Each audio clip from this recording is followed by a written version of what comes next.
మంచి అలవాట్లను మంచి ఆలోచనతో కుటుంబాన్ని బాగా చూసుకుంటూ ఆరోగ్య సూత్రాలను పాటిస్తూ మీరందరూ కూడా ఎంతో బాధ్యతాయుతమైనటువంటి పౌరులుగా మీరు మీ యొక్క దాంట్లో మా నడవడికలో మార్పు తెచ్చుకున్నారు.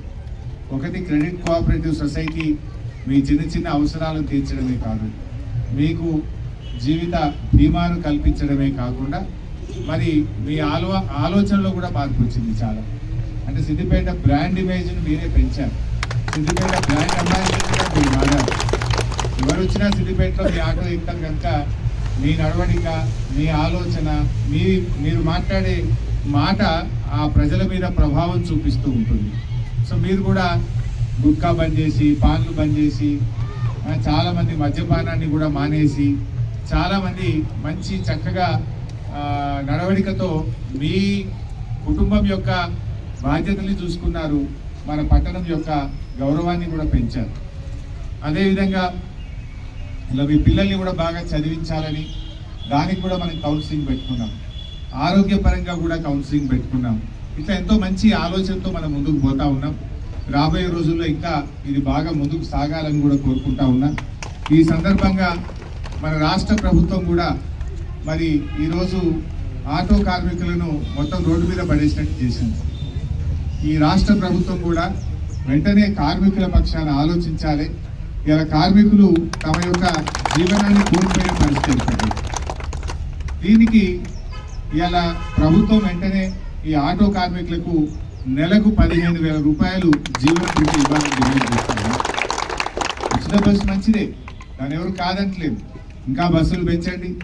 ఇంకా మారుమూల ప్రాంతాల్లో చాలా ఊర్లకు బస్సులు పోతలేవు, అక్కడ కూడా బస్సులు వేయండి. కానీ మరి కార్మికులు దాదాపు 6 లక్షల మంది ఆటో కార్మికులు ఈ రాష్ట్రంలో ఉన్నారు. మొన్న మధ్యనే హైదరాబాద్లో ఒక ఆటో కార్మికుడు ఆత్మహత్య చేసుకున్నాడు. ఏంది ఇబ్బంది అని తెచ్చుకుంటే ఆయన మంత్లీ ఇన్స్టాల్మెంట్ కట్టలేకపోతున్నాడు. ఈఎంఐ ఉన్నది బ్యాంకులో, క్రెడిట్ ఫైనాన్స్ కంపెనీలో ఉన్నది. ఆ ఈఎంఐ కట్టలేక, అప్పుల బాధ తట్టుకోలేక ఒక ఆటో కార్మికుడు ఆత్మహత్య చేసుకున్న పరిస్థితి ఉంది. మరి ప్రభుత్వం ఒక మంచి పని చేస్తూ ఇంకొకరి ఉసురు పోసుకోవద్దు కదా, మరి వీళ్ళని కూడా కాపాడుకోవాల్సిన బాధ్యత ఉంది. ఇలా రాష్ట్ర వ్యాప్తంగా అప్పులు తెచ్చి రెక్కాడితే డొక్కాడని వాళ్ళు భూములు అమ్ముకోనో, ఫైనాన్స్ కంపెనీలో అప్పులు తెచ్చుకోనో, బయట వడ్డీ వ్యాపారుల దగ్గర అప్పులు తెచ్చుకోనో, బ్యాంకులలో అప్పులు తెచ్చుకొని ఆటోలు కొనుక్కొని తమ కాళ్ళ మీద తాము నిలబడే విధంగా వాళ్ళు ప్రయత్నం చేస్తూ ఉన్నారు. మరి అటువంటి కార్మికులను కూడా కాపాడే బాధ్యత ప్రభుత్వం మీద ఉంది.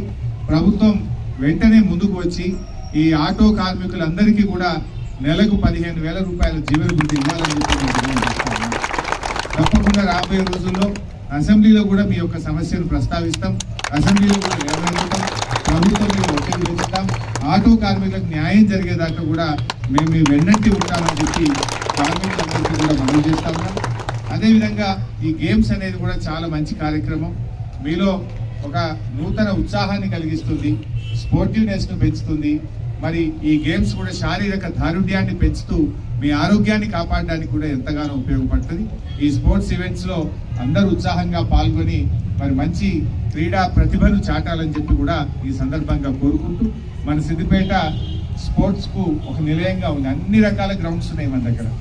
వాలీబాల్ కోర్టు కానీ, ఫుట్బాల్ కోర్టు కానీ, క్రికెట్ స్టేడియం కానీ, మరి మన షటిల్ కోర్టు కానీ, అదేవిధంగా అన్ని రకాల గేమ్స్, బాస్కెట్బాల్ కానీ, చక్కటి స్పోర్ట్స్కు మనం డెవలప్ చేసుకున్నాం. మంచి స్టేడియం కూడా డెవలప్ చేసుకున్నాం.